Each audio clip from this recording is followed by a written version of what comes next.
Good evening and welcome to tonight's broadcast of the news at 9 here on KUTV. You are just in time for the broadcast. Let's get the highlights.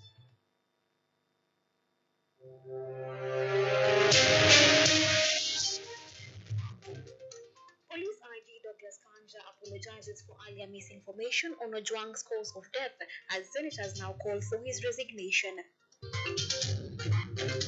Opposition leaders demand clarity in the murder of Ojwang.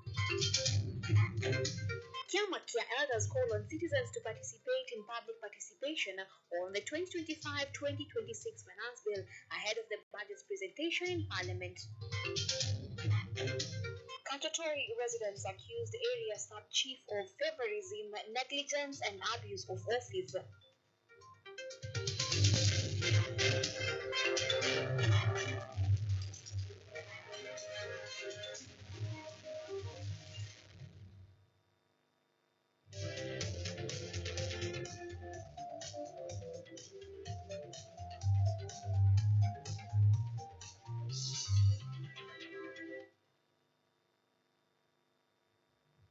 This is KUTV Primetime News with Yvonne Kemuma.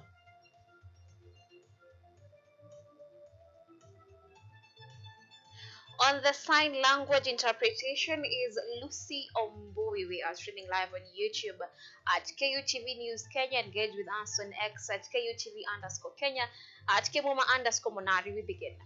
Now, the Wednesday plenary session was dominated by discussions surrounding the death of ex-blogger Albert Ojwang.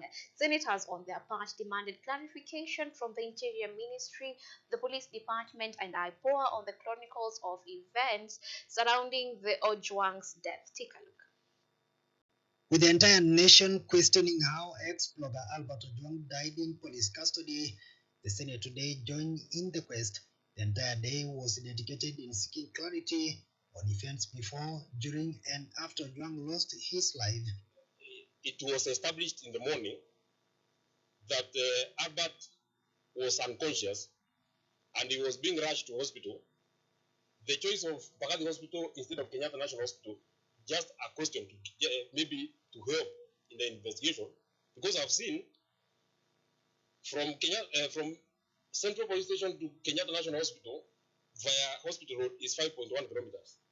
To Bagadi is 5.8 kilometers via Valley Road. Mr. Speaker, I would have imagined that there are better facilities and there are better facilities at Kenyatta National Hospital, and being a hospital that is nearer the Central Police Station, Honorable Speaker, I would have expected that is where Albert would have been taken. You found it difficult to advise the necessary authorities that Eliud Lagat be dismissed from service.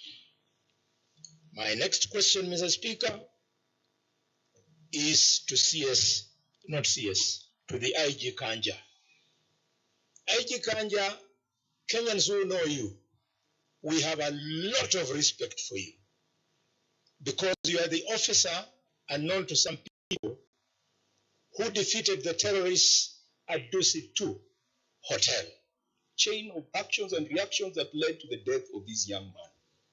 In response, the Independent Policing Oversight Authority IPOA Vice Chair Anwan Jiru addressed the issues from their findings that were connected with the death of Ojwang, the event that took place before his death.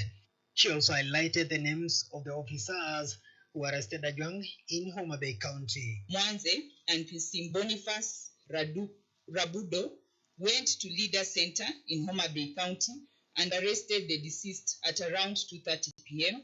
and took him to Mawego Police Station, and a later in custody via OB. The Inspector General of Police Douglas Kanja, on his part, apologized about the early information he had given about Ojwang hitting his head against the wall. He noted that investigations were being conducted by IPOA. Going by the report that you have gotten from IPOA, that it is not true, he did not hit his head against the wall, but that is the report that we had from the word. I tell my apology on behalf of the Nigerian Police Service because of that information.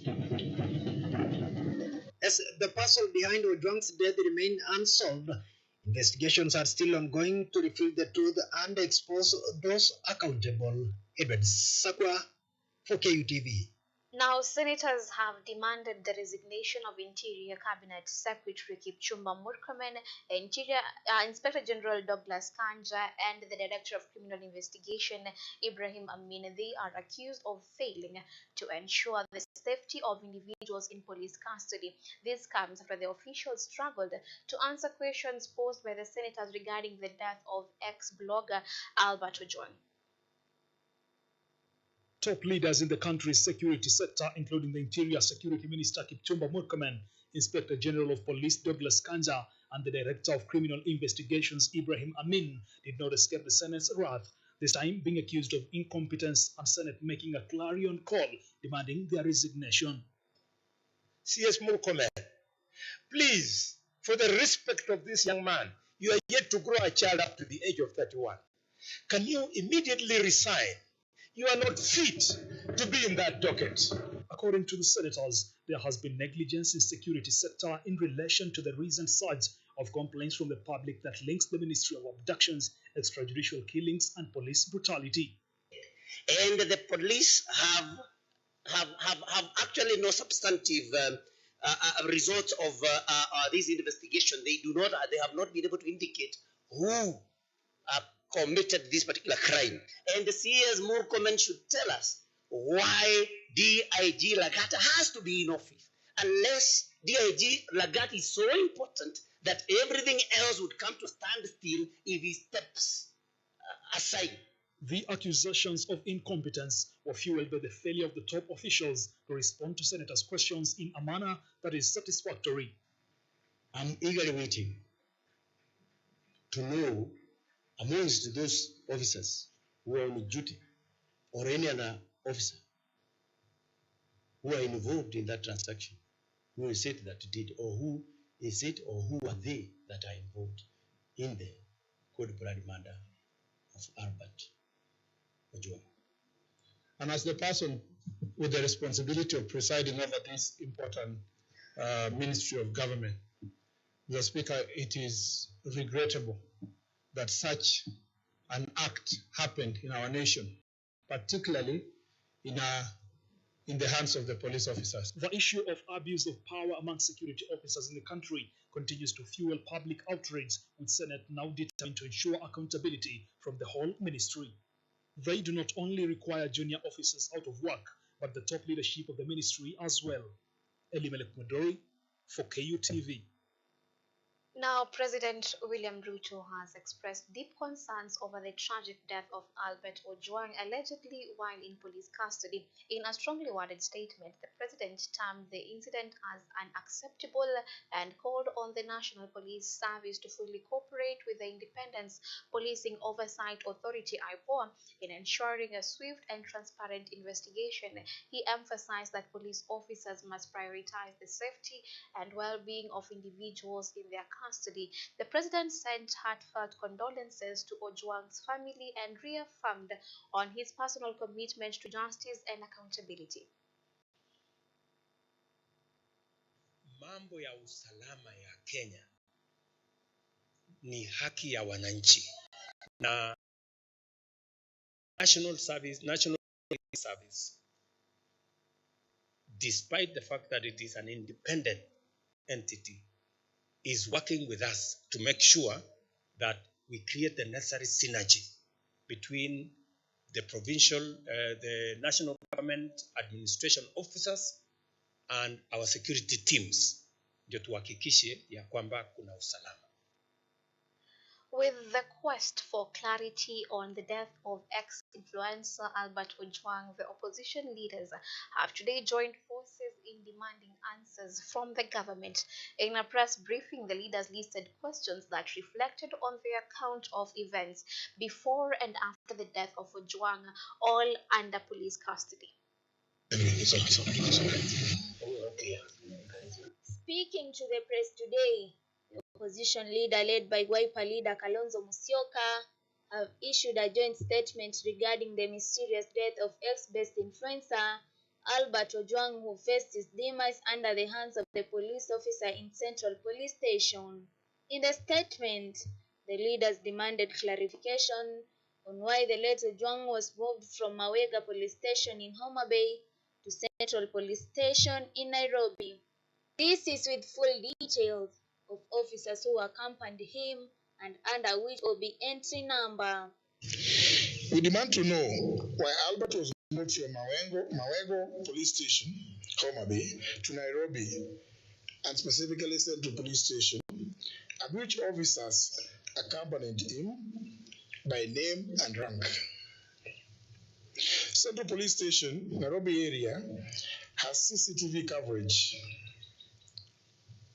where the footage showing Albert being brought in and leaving the station is, and whether it's been provided to the family lawyers. They are also questioning the Office of the Director of Public Prosecution (DPP) for directing the Independent Policing Oversight Authority (IPOA) to do investigations within 7 days, terming it as a cover-up. They also blamed Safaricom for aiding and abetting abductions in the country. Yesterday, June 10th, 2025, we've read and heard that the Director of Public Prosecutions, the DPP, directed the Independent Policing Oversight Authority, IPOA, to expedite investigations on circumstances surrounding the death of Albert and report within 7 days. This is a cover-up and a diversionary tactic to delay this matter. Nevertheless, the opposition reiterated the need for June 25th being declared a public holiday in memorial of Gen Zs who lost their lives during last year's anti-finance bill protest. We reiterate our call for the June 25th to be a people's public holiday, a day of memorial in honor of all Kenyans who have lost their lives under this regime. Thank you. God bless Kenya. President William Ruto has urged leaders to shun divisive politics and focus on service delivery. Speaking at State House Nairobi when he hosted grassroots leaders from Nakuru County, the head of state criticized the opposition for fueling hate and cheap politics. Instead, he challenged his political rivals to focus on the things that will change the country. Let us focus on the things that will change Kenya. Let us not just focus on popular things. Popularity all the time. Popularity itakusaidia na nini? You know? Yesu alimaliza kusave hii dunia 3 years. See, Yesu alikuwa around for 3 years. Na ako na followers billions. Sasa wengine wanasumbua one time. Hey.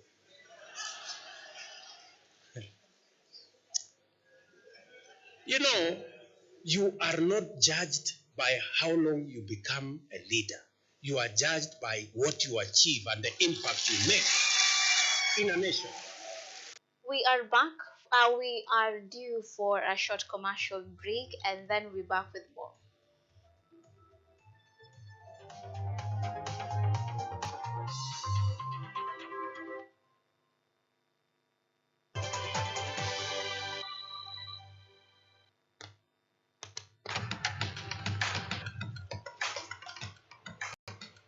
Access to knowledge,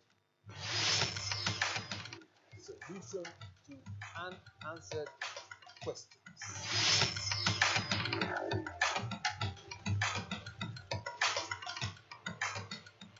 Guidelines to pursuing your rights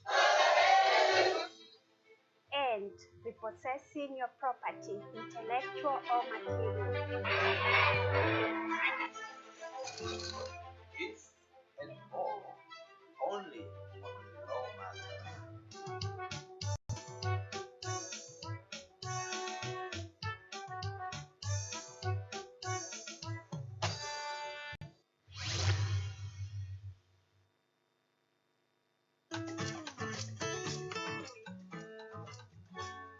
Hi, my name is Stella Tioi.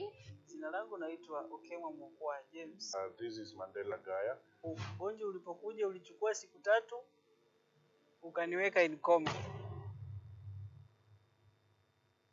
20 wamezikwa, 2 ndio wako hai.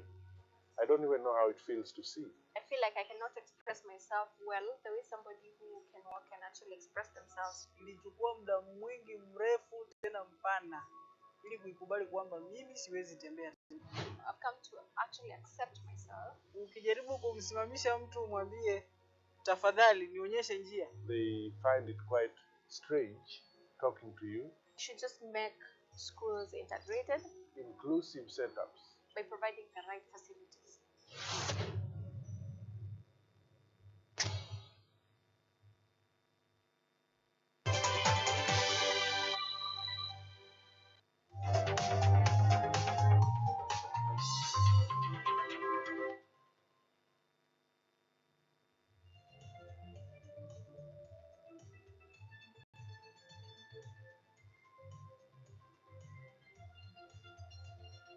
Welcome back. We'll continue with the broadcast. Engage with us on X at KUTV_Kenya at Kemuma_Monari. Now, the Cabinet Secretary for the National Treasury and Economic Planning, John Mbadi, is expected to read the budget estimates for the financial year 2025-2026 before Parliament on Thursday, 12th June at 3 p.m. The budget will clarify the estimated 4.23 trillion spending plan, which includes 725 billion for development projects and 436.7 billion Kenyan shillings for county allocations. The 2025-2026 finance bill, which is currently under review in Parliament, will be expected to raise funds for the budget.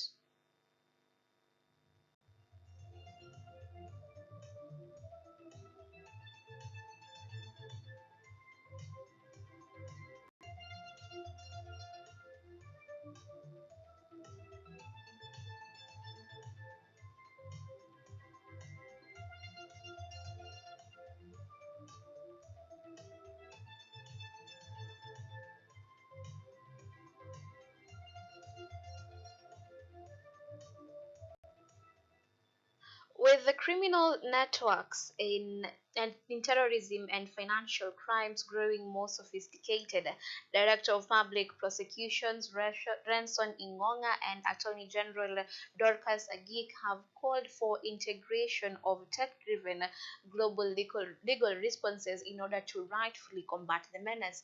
Paulette Akoth has more. Cooperation in criminal matters. The Commonwealth Cyber. Speaking during a media briefing in Mombasa, Kenya's Director of Public Prosecutions, Renson Ingonga, highlighted the increasing threat posed by transitional criminal networks that are using advanced technology to carry out their operations. The DPP pointed to recent terrorism investigations as clear examples where Kenyan authorities collaborated with forensic experts and international partners to collect and analyze crucial digital evidence, underscoring the importance of technology and global cooperation in tackling such crimes.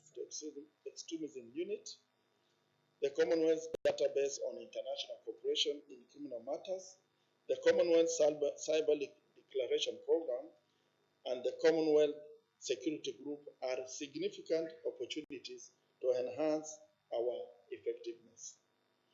Prioritization of collaborative initiatives and supporting initiatives such as reconstruction, disengagement, reintegration, and reconciliation efforts. Ingonga noted that not all prosecutions end in convictions, especially when new evidence emerges from the defense.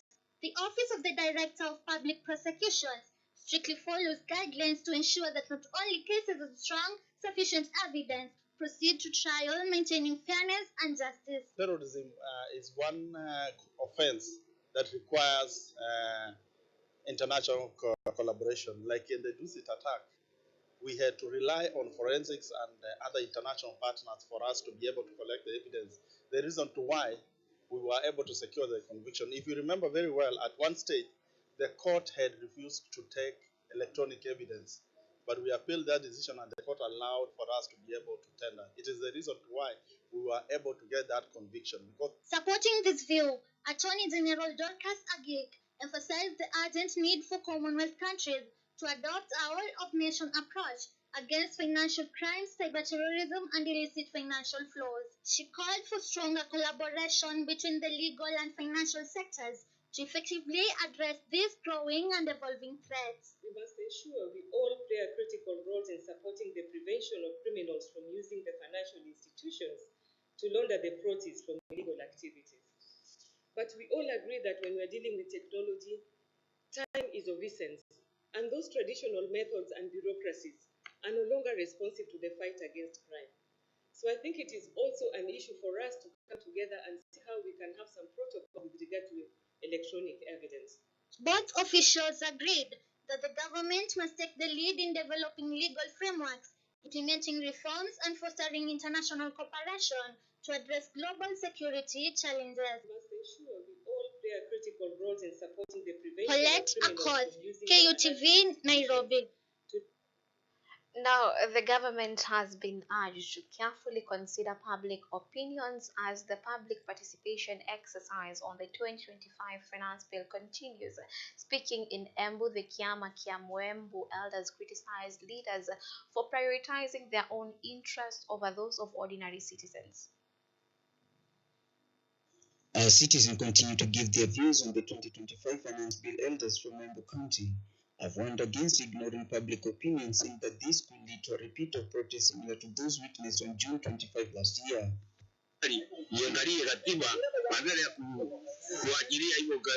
Speaking to the press in Embu Town, the elders led by retired Colonel Elias Kanambiu emphasized that the government must give priority to the needs of the people.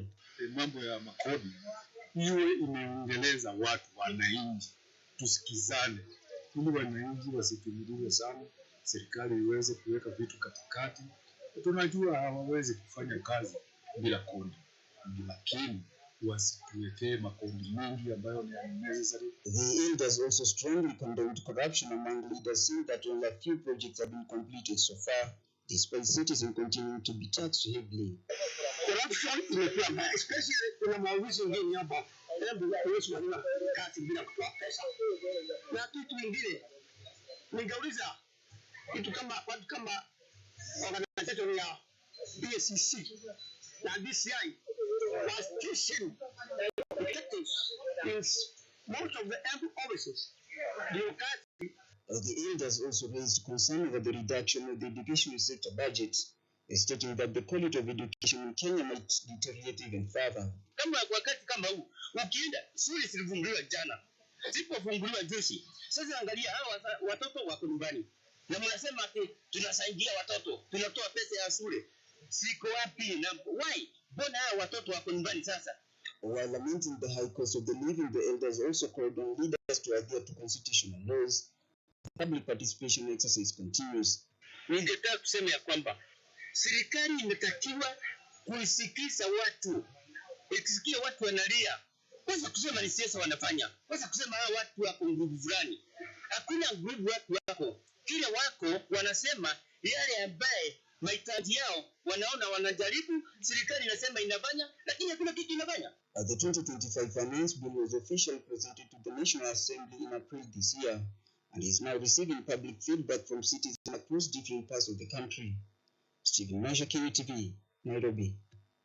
Elders from Bukayo in Busia County are calling on politicians to stop creating tribal divisions ahead of the next general elections. Speaking in Busia town, the elders vowed to champion for unity amongst all tribes within Busia as they called on the office of the president to respect the original boundaries of Busia municipalities.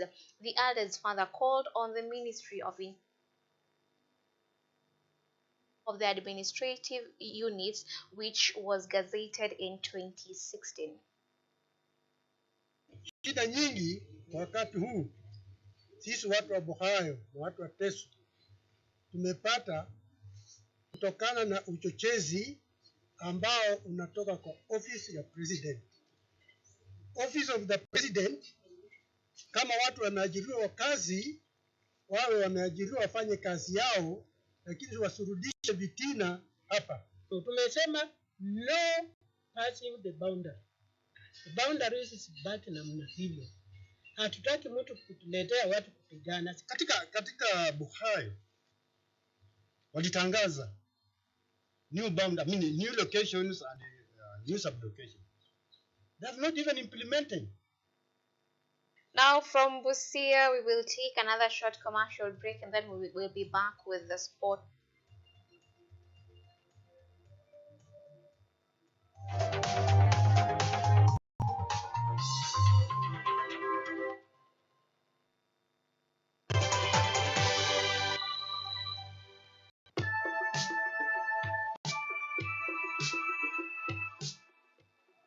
In a world where uncertainty rules and opportunities are scarce, start break from the barrier and unlock your full potential. We must live within our means.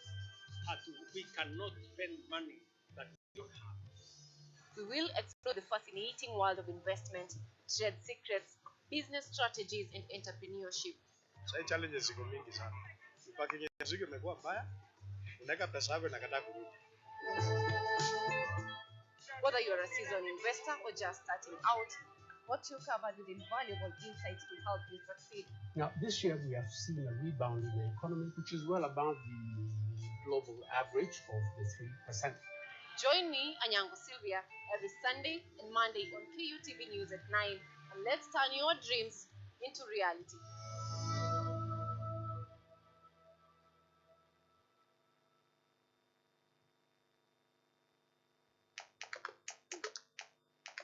Baada ya kutafuta kazi, tunaweza kuanzisha miradi yetu ambayo ingetusaidia kubadilisha maisha ya wazazi wetu. Kwa vijana wenzangu, wengi hawana kazi, lakini ikiwa sisi wenyewe tutajiamini, tunaweza kujiajiri wenyewe. Afrika kwa kweli tuna mahitaji ambayo ukiyasuluhisha unaweza kuathiri watu kwenye bara hili bila woga. Watu huwa na uzalishaji zaidi, wanajawa na ujasiri, wanakuwa wabunifu na wanakuwa wenye maarifa. Niliamua kuacha kazi, hata kama sitafanikiwa, nitakuwa nimejaribu, nitakuwa najua haiwezekani. Hakuna kitu cha ajabu hapa. Kila anayepata ufanisi hufanya kazi usiku na mchana. Kitu kitatusukuma na kuwezesha kupata maarifa ambayo hukuwa nayo. Tunajaribu kutengeneza kitu kitakachopita mipaka ya nchi hii. Ikiwa unataka kubadilisha ulimwengu, anza na nyumbani.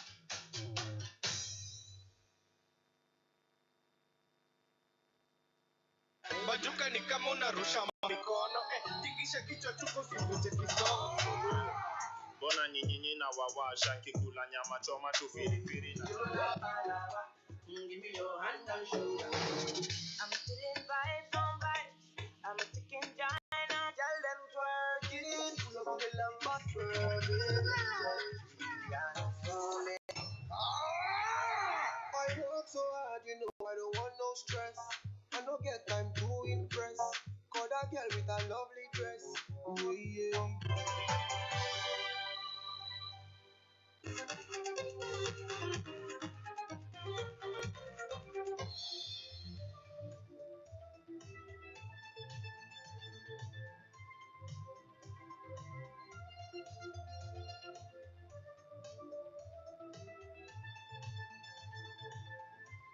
Kenya's Harambee Stars secured a 2-1 win against Chad in an international friendly match played yesterday at the stately Marrakech in Morocco. This victory marks a significant milestone for head coach Benny McCarthy, being his first win since takeover in a match. Debutant Emmanuel Osoro opened the scoring in the 18th minute. Kenya continued to dominate the first half, and their efforts were rewarded just before the break when David Sack was slotted home. Make it 2-0 in the 44th minute. Ali Mahatma gave Chad a consoling goal in the 60th minute, reducing Kenya's lead. Head coach Benny McCarthy expressed his satisfaction with his progress, noting the improved cohesion and technical discipline. Very happy for the boys. I think they've had a really good week in camp. We had a good time, got to know each other very well. The training sessions, I think the boys, This week, as we got closer, the first game we played really well, exceptionally well. We deserved to win, and then you don't win, and you could see the expression on the face. Kwanza kuitwa Harambee Stars na nimepata kufunga bao, ni experience poa, ni kitu nimeshikitamani siku moja niitoe kwa hii collab, na imefanyika na nimejituma, nimepata bao, nimepiga assist. Ni feeling poa sana, ndio kitu nimeshikitamani na imehappen, na at least naona nimeanza na mwanzo poa. England suffered a surprising 3-1 defeat to Senegal in an international friendly match at the City Ground. The results marked the first loss for England under new head coach Thomas Tuchel and a historic first victory for an African nation over the Three Lions. The game started brightly for England with Captain Harry Kane opening the scoring in the 7th minute, extending his impressive goal scoring run under Tuchel. Ismaila Sarr equalized for Senegal in the 40th minute. Senegal took the lead in the 62nd minute through Habib Diarra, with the Sabali sealing the victory in stoppage time.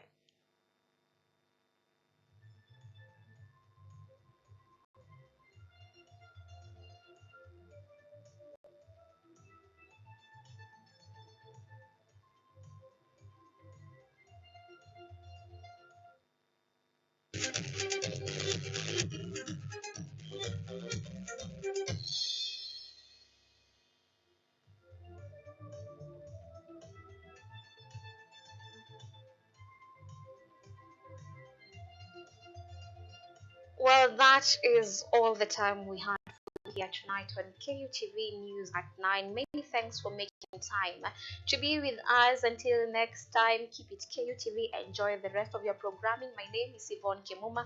On the sign language interpretation was Naomi Oboy. Have a blessed night.